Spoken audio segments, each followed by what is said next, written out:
माता सीता की यह रोचक लोक कथा आपका दिल जीत लेगी, धन के भंडार भर देगी। वेबदुनिया। यह कहानी सीता माता कहती थी और श्री राम इसे सुना करते थे।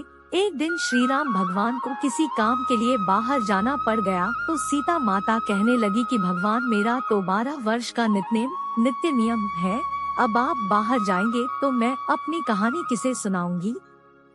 श्री राम ने कहा कि तुम कुएं की पाल पर जाकर बैठ जाना और वहाँ जो औरतें पानी भरने आएंगी उन्हें अपनी कहानी सुना देना। सीता माता कुएं की पाल पर जाकर बैठ जाती है।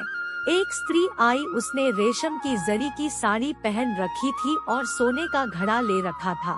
सीता माता उसे देख कहती है कि बहन, मेरा 12 वर्ष का नित्नेम सुन लो। पर वह स्त्री बोली कि मैं तुम्हारा नित्नेम सुनूंगी तो मुझे घर जाने में देर हो जाएगी और मेरी सास मुझसे लड़ेगी। उसने कहानी नहीं सुनी और चली गई। उसकी रेशम जरी की साड़ी फट गई, सोने का घड़ा मिट्टी के घड़े में बदल गया। सास ने देखा तो पूछा कि ये किसका दोष अपने सिर लेकर आ गई है। बहू ने कहा कि कुएं पर एक औरत बैठी थी, उसने कहानी सुनने के लिए कहा लेकिन मैंने सुनी नहीं जिसका यह फल मिला। बहू की बात सुनकर अगले दिन वही साड़ी और घड़ा लेकर सास कुएं की पाल पर गई। सास को वही माता सीता बैठी मिली तो माता सीता ने कहा कि बहन, मेरी कहानी सुन लीजिए। सास बोली कि एक बार छोड़, मैं तो 4 बार कहानी सुन लूंगी। राम आए, लक्ष्मण आए, देश के पुजारी आए, नित्नेम का नेम लाए, आओ राम बैठो राम, तपी रसोई जियो राम, माखन मिश्री खाओ राम, दूध बताशा पियो राम, सूत के पलका मोठो राम, शाल दोशाला पोठो राम, शाल दोशाला ओढ़ो राम। जब बोलू जब राम ही राम, राम संवारे सबके काम, खाली घर भंडार भरेंगे, सबका बेड़ा पार करेंगे। श्री राम जय जय राम। सास बोली कि बहन, कहानी तो बहुत अच्छी लगी।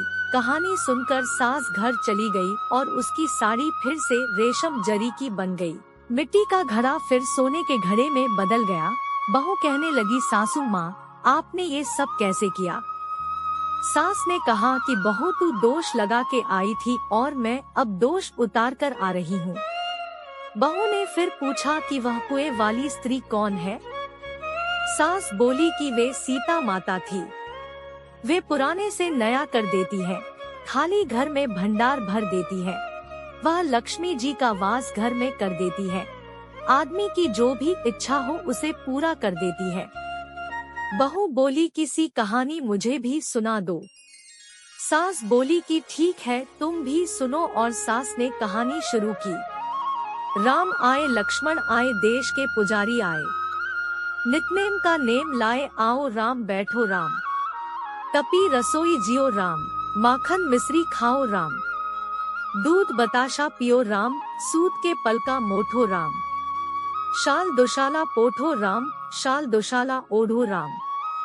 जब बोलू जब राम ही राम, राम संवारे सबके काम, खाली घर भंडार भरेंगे, सबका बेड़ा पार करेंगे। श्री राम जय जय राम। कहानी सुनकर बहू बोली कि कहानी तो बहुत अच्छी है। सास ने कहा कि ठीक है, इस कहानी को रोज कहा करेंगे। अब सास बहू रोज सवेरे उठती, नहाती धोती और पूजा करने के बाद नित्नेम की सीता की कहानी कहती। एक दिन उनके यहाँ एक पड़ोस की औरत आई और बोली कि बहन, जरा सी आँच देना। तो वह बोली कि आँच तो अभी हमने जलाई ही नहीं। पड़ोसन ने कहा कि तुम सुबह 4 बजे से उठकर क्या कर रही हो फिर। उन्होंने कहा कि सुबह उठकर हम पूजा करते हैं, फिर सीता माता की नित्नेम की कहानी कहते हैं।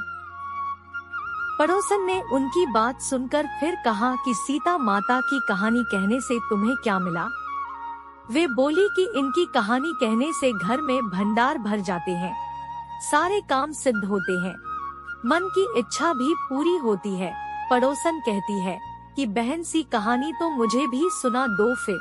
वह बोली कि ठीक है, तुम भी यह कहानी सुन लो। राम आए, लक्ष्मण आए, देश के पुजारी आए, नित्नेम का नेम लाए, आओ राम बैठो राम, सारी कहानी सुनने के बाद पड़ोसन कहने लगी, बहन कहानी तो मुझे बहुत अच्छी लगी। अब वह पड़ोसन भी नितनेम सीता माता की कहानी कहने लगी। कहानी कहने से सीता माता ने पड़ोसन के भी भंडार भर दिए।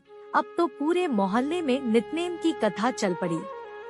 हर किसी की मनोकामना पूरी होने लगी। हे सीता माता, जैसे आपने उनके भंडार भरे, वैसे ही आप हमारे भी भंडार भरना। कहानी सुनने वाले के भी और कहानी कहने वाले के भी। दोस्तों, अगर हमारी वीडियो अच्छी लगी हो तो वीडियो को लाइक, शेयर और सब्सक्राइब करना तो बिल्कुल ना भूले और दोस्तों साथ ही साथ बेल आइकन जरूर दबा दे ताकि हमारी जो अगली वीडियो आएगी उसका नोटिफिकेशन आपको मिलता रहेगा। धन्यवाद। जय हिंद, जय भारत, वंदे मातरम।